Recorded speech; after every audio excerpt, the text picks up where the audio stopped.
ceremonies, and then of course the man with the dagger ready to do the deed. And that is from one of the codices. That is a drawing actually showing it, and next to it are some of the blades that were used. These are primarily carved from obsidian, which is volcanic glass. So very, very sharp. As sharp as Solingen steel from Germany. And that is that. Are there any questions? Sir? Is there any sense of what proportion of these victims to the total population that might be? Are we talking like thousands or?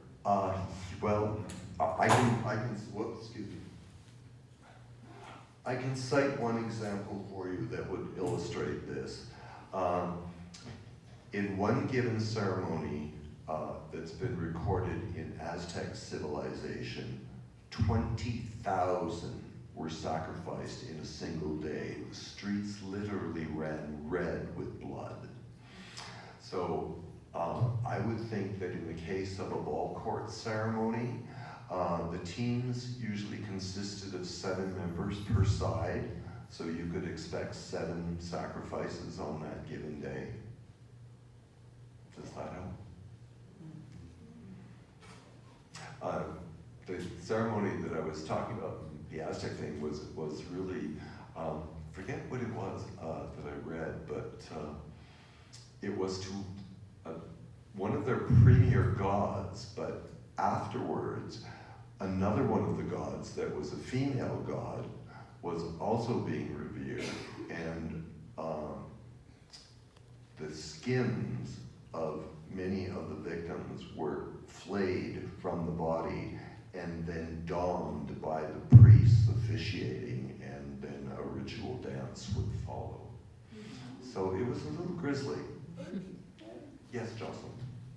Was there any evidence that criminals were ever used for sacrifice? Was it a deterrent for bad behavior, for example? Well, in Aztec culture, I could answer that, but in Mayan culture, I really don't have a definitive answer for that.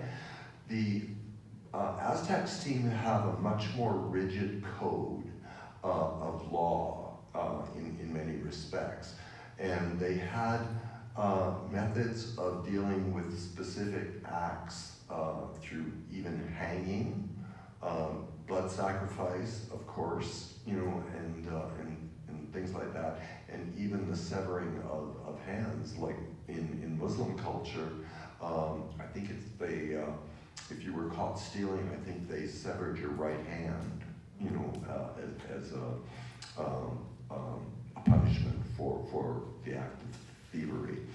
But in terms of the Mayans, I don't think that there's any really strong documented evidence about criminal deterrence. Well, I have another question. Sure. Years ago, when I was a kid, I went to southern island of New Zealand and went up to a place where there was a rather isolated Maori people living. Yeah. And the chief gave me a green stone axe head, and he said it was used in the past For human sacrifice.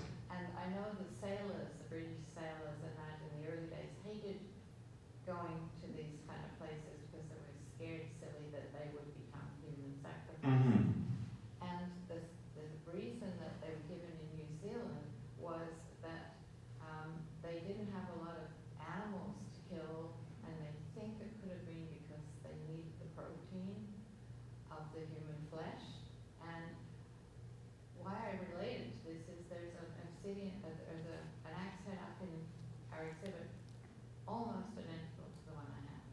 I'm not really surprised, because if you study anything about, like Polynesian cultures, for example, it is thought that many of the Polynesians were the result of migrating peoples from the New World, as we knew it. So that similarity, wouldn't be really overly surprising if that's true. So was there any evidence of cannibalism? Yes, there has been, because I mean, for instance, when they extracted the heart, the priests, you know, are sometimes even depicted in the codices taking a nice big chunk of it and eating it, you know, sort of thing. And this was just considered a form of their worship. You know, it wasn't for any other reason. Any other questions? Well, I thank you very